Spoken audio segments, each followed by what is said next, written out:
Oi a todos, espero que tudo esteja bem com você, com sua família, enfim, que a graça, a misericórdia, a proteção do Senhor esteja sobre todas as coisas relacionadas a você. Nós iniciamos uma série de palavras sobre o primeiro amor. Trouxemos a primeira sobre como que a alegria acabou rapidinho e logo esqueceram as maravilhas de Deus quando faltou água. Foi aquele texto que vimos em Êxodo, na última palavra que trouxemos aqui nesses vídeos de palavra para a igreja. Dando sequência a essa série de palavras sobre o primeiro amor, agora quero trazer uma reflexão: como é fácil abandonar a verdadeira espiritualidade e viver de aparência. O tema dessa série é o primeiro amor. Contudo, as abordagens são aleatórias. Não há uma ordem lógica. Mas hoje, como já dissemos, nessa sequência aí, vamos procurar entender as palavras de Jesus que estão no Evangelho de Mateus, no capítulo 15, nós vamos ver do verso 6 até o verso 20. Nós vamos ler pausadamente, vamos parar, vamos procurar outros textos que nos trazem um melhor e maior esclarecimento sobre esse assunto tão maravilhoso e tão importante para as nossas vidas, que é vivermos de fato um amor verdadeiro com o nosso Deus. Vivermos cada dia da nossa vida, até o nosso último dia aqui, em que respiramos o ar sobre esta terra, este primeiro amor. O texto em Mateus capítulo 15, versículo 6, a segunda parte do versículo, e até o versículo 9, diz assim: E assim invalidastes a palavra de Deus por causa da vossa tradição. Hipócritas, bem profetizou Isaías a vosso respeito, dizendo: Este povo honra-me com os lábios, mas o seu coração está longe de mim. Em vão me adoram, ensinando doutrinas que são preceitos de homens. Então, este texto ele é muito forte quando Jesus se dirige aqui àquelas pessoas que estavam ao seu redor e traz esta palavra. Em Isaías, que é o texto citado aí por Jesus, no capítulo 29, versículo 13, está escrito assim: O Senhor disse: Visto que este povo se aproxima de mim, e com a sua boca e os seus lábios me honra, mas o seu coração está longe de mim. E o seu temor para comigo consiste só em mandamentos de homens que maquinalmente aprendeu. Então aqui está dizendo, esse povo se aproxima de mim. O Senhor quem está dizendo isto, com a boca, com os lábios, mas o coração está longe. E qual é o temor que eles apresentam diante do Senhor? São apenas mandamentos de homens que mecanicamente aprenderam. Ou seja, praticam aqueles mandamentos, porém de forma mecânica. O Senhor diz: mas o coração está longe de mim. Jesus chamou esses judeus, esses fariseus, de hipócritas. É importante nós estudarmos aqui o significado desta palavra. Esta palavra de origem grega significa atores que, em cima de um palco, representam uma personagem, crenças e sentimentos que, na verdade, não as possui. Então, Vemos através disto que Jesus chamou aqueles religiosos judeus, aqueles fariseus, de atores. Eles estavam representando ali crenças, valores que, na verdade, no íntimo, eles não possuíam. Eram apenas personagem ou uma representação de algo que, na verdade, no interior, eles não eram. Jesus falou isso dos fariseus. E os fariseus surgiram quando o povo de Israel retornou da Síria. Eram professores ambulantes, professores da lei que ensinavam os mandamentos ao povo, porém, eles mesmos não praticavam. Eles buscavam nas Escrituras, nos textos de Moisés, nos textos dos profetas, cobravam do povo, mas eles mesmos não praticavam de coração aquilo tudo. Continuando a leitura aqui em Mateus capítulo 15, versos 10 e 11. E tendo convocado a multidão, lhes disse: ouvi e entendei. Não é o que entra pela boca o que contamina o homem, mas o que sai da boca. Isso sim contamina o homem.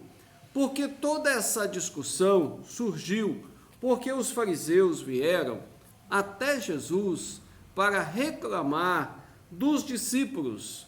Diz aqui o verso 2 do capítulo 15 de Mateus: por que transgridem os teus discípulos a tradição dos anciãos, pois não lavam as mãos quando comem? Então, segundo a tradição dos anciãos, eles deveriam fazer todo um ritual de lavagem de mãos. E os discípulos não estavam praticando aquilo e foram os fariseus censurar Jesus Cristo e os escribas por causa daquilo. No versículo 12 diz assim: então, aproximando-se dele, os discípulos disseram: sabes que os fariseus, ouvindo a tua palavra, se escandalizaram? Olha, se uma coisa que não era muito a praia de Jesus Cristo, era o politicamente correto. Jesus dizia a verdade. Ele dizia a verdade com segurança, ele dizia a verdade com amor, ele dizia a verdade com firmeza, mas ele dizia a verdade. A verdade pode estar, e até deve estar, muito bem vestida, muito bem apresentada, polida até, mas não pode deixar de ser a verdade.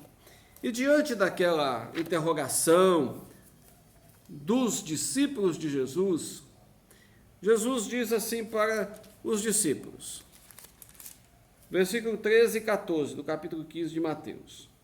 Ele, porém, respondeu: toda planta que meu Pai Celestial não plantou será arrancada. Deixai-os, são cegos, guias de cegos. Ora, se um cego guiar outro cego, ambos cairão no barranco. Jesus está dizendo aqui: deixa eles, são atores. Eles não têm verdadeiro interesse em Deus. O que eles querem é poder. O que eles querem é reconhecimento. No capítulo 10 de João, Jesus tem aqui também um debate com os fariseus, coisa que nem valia muito a pena, mas como eles ficavam ali rodeando e cercando Jesus Cristo com perguntas, Jesus deu uma resposta a eles aqui, que encontra-se no Evangelho de João, capítulo 10, a partir do verso 22. Vamos ler aqui com atenção. Celebrava-se em Jerusalém a festa da dedicação e era inverno. Jesus passeava no templo, no pórtico de Salomão. Rodearam-no, pois, os judeus e o interpelaram: até quando nos deixarás a mente em suspenso? Se tu és o Cristo, dizei-o francamente. Respondeu-lhe Jesus: já vos disse e não credes. As obras que eu faço em nome de meu Pai testificam a meu respeito. Mas vós não credes, porque não sois das minhas ovelhas. As minhas ovelhas ouvem a minha voz, eu as conheço e elas me seguem. Eu lhes dou a vida eterna, jamais perecerão, e ninguém as arrebatará da minha mão. Aquilo que me deu o Pai é maior do que tudo, e da mão do Pai ninguém pode arrebatar. Eu e o Pai somos um. Novamente, pegaram os judeus em pedras para lhe atirar. Então, diante dessa passagem aqui, há uma pergunta: o que esperar de religiosos incrédulos, senão pedras? O que os judeus tinham para Jesus eram pedras. E Jesus disse que eram cegos guiando outros cegos. Aí os discípulos perguntam: o quê? Como é isso? Verso 16 aqui de Mateus 15 está assim: então lhe disse Pedro: explica-nos a parábola. Ou seja, o que é isto? O que significa? Se um cego guiar outro cego, ambos cairão no barranco.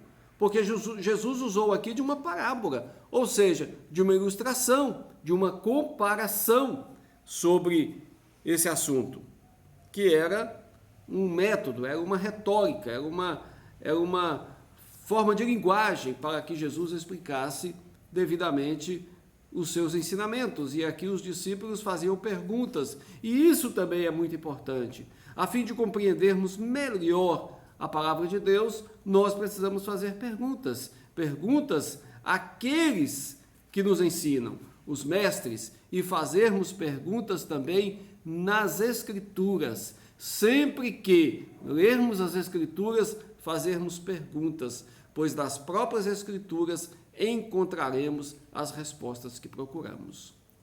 Então, Pedro pediu a Jesus: explica-nos isto.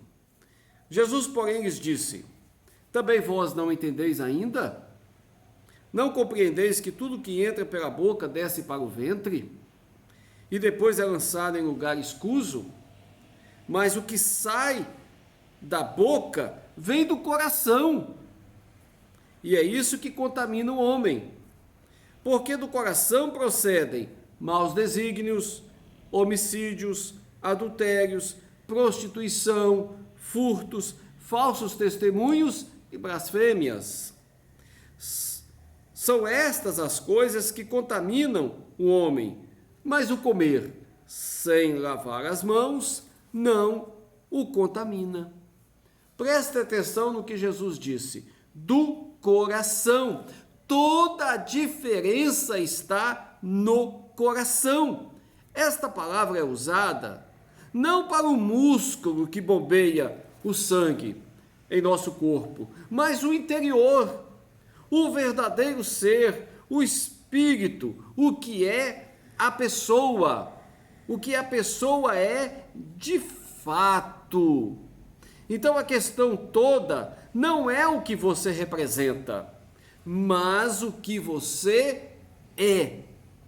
Repito, a questão toda não é o que você representa, mas o que de fato você é. Houve um judeu, príncipe dos judeus, fariseu, que procurou Jesus, e Jesus disse a ele: importa nascer de novo, importa nascer da água e do Espírito. Aquele que não nascer da água e do Espírito não pode ver, não pode entrar no reino de Deus.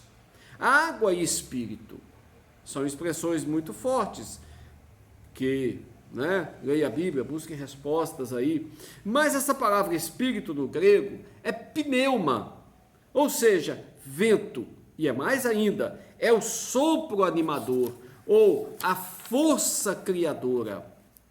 E a água e o Espírito são livres, como é livre da religião formal o nascido da água e do Espírito, ou seja, o Filho de Deus. Então, os filhos de Deus são livres da religião formal para viverem uma verdadeira comunhão, um verdadeiro relacionamento com Deus.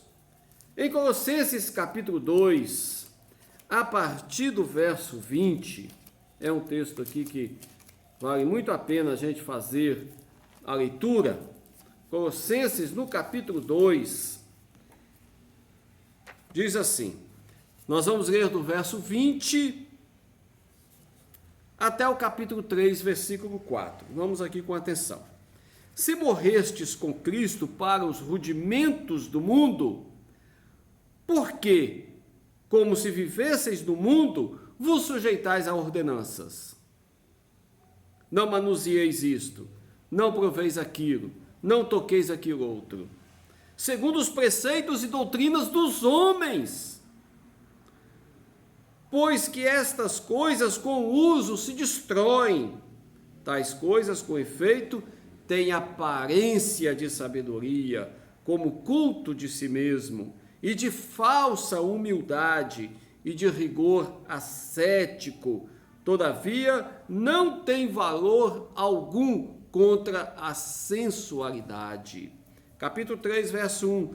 Portanto, se fostes ressuscitados juntamente com Cristo, buscai as coisas lá do alto onde Cristo vive, assentado à direita de Deus. Pensai nas coisas lá do alto, não nas que são aqui da terra, porque morrestes, e a vossa vida está oculta juntamente com Cristo em Deus. Quando Cristo, que é a nossa vida, se manifestar, então vós também sereis manifestados com Ele em glória.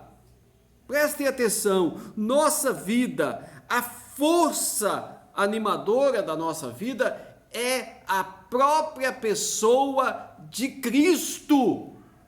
Não é uma doutrina, não é uma religião formal, é Cristo, é a pessoa de Cristo. É um problema quando alguém com as crenças corretas e as práticas corretas não sentem a mesma coisa no seu interior. É muito ruim sentir que está representando um personagem. A questão agora, quando a pessoa se acha nessa dificuldade, nesse conflito, dessa crise, não é chutar o balde e dar vazão ao mal, porque existe uma luta dentro de nós, é natural, é a velha natureza, a natureza adâmica, a natureza pecaminosa, guerreando dentro de nós, relutando dentro de nós. Aí precisamos fazer o quê diante disto?